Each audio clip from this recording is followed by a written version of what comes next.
আমগুৰিৰ হালুৱাটিং বজাৰত সংঘটিত হয় এক পথ দুৰ্ঘটনা। গুৰুতৰভাৱে আহত হয় 2 স্কুটি আৰোহী।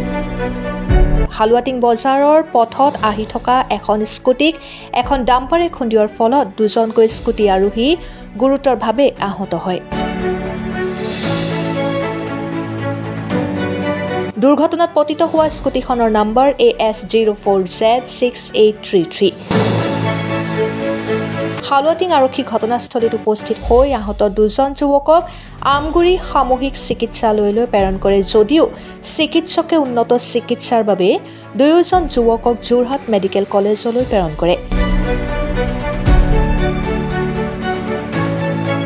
জানিব পৰা মতে দুৰ্ঘটনা সংঘটিত কৰা বাহনখন পলাই যাবলৈ সক্ষম হয়।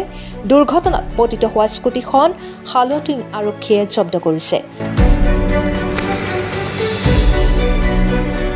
ঘটনাৰ সন্দৰ্ভত হালুৱাটিং আৰক্ষীয়ে তদন্ত অব্যাহত ৰখা বুলি জানিবলৈ দিয়ে।